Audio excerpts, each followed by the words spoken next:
परांडा तालुक्यातील जवळा निजाम या गावामध्ये आत्ता आपण आहोत आणि ह्या गावाच्या साईडला जी एक नदी आहे ही नदी आता भरून वाहते आणि महत्त्वाचं म्हणजे या गावात ज्यावेळी पाऊस पडला 2 दिवसापूर्वी त्यावेळी ह्या गावामध्ये पाणी शिरलं आणि ही घर जी पाहतोय आपण ह्या आजीचं घर आहे.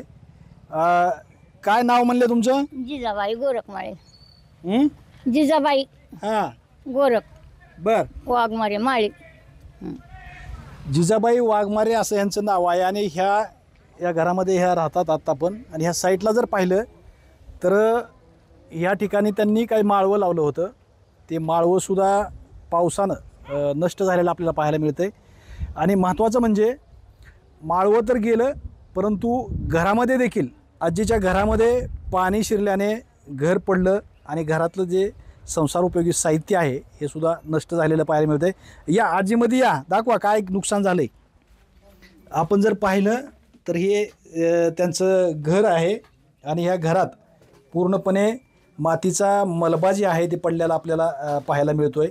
भांडी वगैरे सगळी मातीने भरलेली आपल्याला पाहायला मिळतं आहे. अगदी काही भांडी वाहूनसुद्धा गेलेली त्या सांगतायत. आणि ह्या साईडला जर पाहिलं पाणी कुठल्या साईडनं आलं आजी? ह्या साईडनं पण आलं. ह्या साईडनं पाणी या त्यांच्या घरामध्ये आलं आणि एकंदरीतच सगळ्या वस्तू ज्या आहेत त्या आपण या ठिकाणी जर पाहिलं ही तवा दिसतोय आपल्याला आणि तो कशा पद्धतीनं ह्या पाण्यामध्ये भिजला आहे. आणि हे बघा हे साहित्य जे आहे कब्बशी आहे या ठिकाणी त्यांची बहुतेक चूल होती का जी इथं? हां इथं चूल आहे. तर ही असं पद्धतीनं सगळं पाणी गेलेलं आपल्याला पाहायला मिळतं आहे. काय काय नुकसान झालंय तुमचं? नुकसान काय काय वस्तू? काय परपंच काहीच राहिला नाही माझा. बर एवढा अंगावरला कपडा राहिला. लुगडी 2-4 होती सगळं वाहून गेले. मग पाणी आल्यानंतर तुम्ही कुठं बसला? पाणी आल्यानंतर तिकडं भीमाच्यात गेले बाहेर निघले पुन्हा. हा औशीला. कधी ह्याच्या आधी असं झालं होतं का कधी? कधीच नाही. नाही. आताच झालं घर बांधलं तसं. बर हा लबाड कशाला बोलायचं खरं जी सांगायचं. कवाच झालं नव्हतं असं. तुम्ही स्वयंपाक काय चुलीवर करून खात होता का? हा चुलीवर करून खात होते. मला गॅस नाही, मला पगार नाही, मला कार्ड नाही, कुपन नाही. मग मी नुसते कष्टावर आहे बघा. काय करता तुम्ही? काय कष्ट करता? काही काही असं करून खायचं आणि काय करा. आणि हे साईडला ते माळवं तुम्ही लावलेलं हा हा ते पण वाटोळं झालं? हा दोन उलट गेलं. हा 2 उलट म्हणजे पहिला पाऊस पडला तेव्हा गेलं आणि आता बी गेलं. मग आता हे कसं नीट करायचं घर? पहिल्यासारखं कसं करायचं? कसं करायचं आता? पैसे भेटल्यावर करायचं आणि काय करावं. कोण देईन पैसे? पैसा आता बघा देतात का नाही का. घरकुल नाही काय नाही. हा घरकुल पण नाही तुम्हाला? नाही काहीच नाही मला. ही मी कष्टावर केलंय. किती वर्षापासून राहता तुम्ही इथं? किती दिवस झाले? 20-22 वर्ष झालं. जगाय गेलते पण 20-22 वर्ष झालं आले गावावर. म्हणजे आपलं चिखला मातीने केलं. आणि पाण्याने पावसानं सगळं वाटोळ केलं? हा पाणी पावसाने समजा वाटोळ केलं. ना तर माझं गळत नव्हतं काय नव्हतं. करांडावनी घर होतं.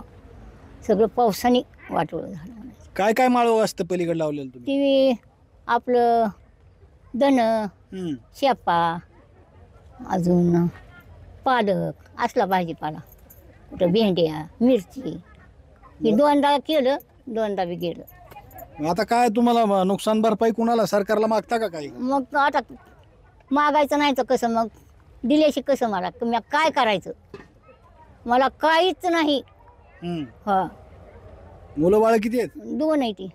कुठं असतात? पुण्याकडं. दोघं पुण्याकडे आहे ती.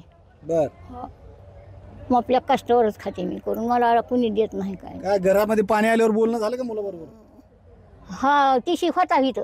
आजारी पडलेला होता. ती उठवून बाहेर पुन्हा हा झाले बोल. मग आता काय भरपाई तुमचं सगळं घरातले भांडे वगैरे सगळं हे झालंय नुकसान झालं? हा नुकसान झालं. मग तुम्हीच आता म्हणायचं कसं काय द्यायचं ती.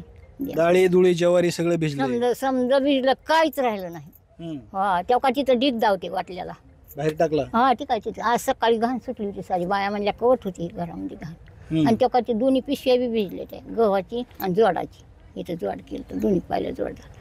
लोक सारं भिजून बसले. आता तुमची चूल तर राहिलेली नाही. आता कुठं करून खाणार तुम्ही? काय काय आता काय मला गॅस सुद्धा नाही. ते 4 रोज झाला आज काहीच नाही पोटात. चहा सुद्धा नाही आहे बाया. चहा पाचत्यात उपास धरलाय तर कुणी फराळीचं आणून देते घास वाटत. काय कुठं चूल पेटवाय साधनच नाही तर काय करू. उपास असतो का? हा 9 दिवसाचा उपास असतो. काय करायचं वाटोळ केलं पावसाने. पावसाने वाटवं केली. हा. एकंदरीतच या आजी आहेत वाघमारे आणि या जवळा निजाम गावामध्ये अशी परिस्थिती पुराच्या पाण्यानं केली आहे. त्यामुळे त्यांचं सगळं घर आणि हे सगळं पाण्याखाली गेलं आणि वस्तूसुद्धा नष्ट झाल्यात आणि त्यांचं एकंदरीतच सगळं आपल्याला म्हणजे हाताबाहेर गेलेली परिस्थिती आणि त्यांनी काय करायचं हा प्रश्नसुद्धा त्यांनी आपल्यासमोर उपस्थित केला आहे. काहीच नाही. श्रीराम क्षीरसागर, TV9 मराठी, धाराशिव, परंडा.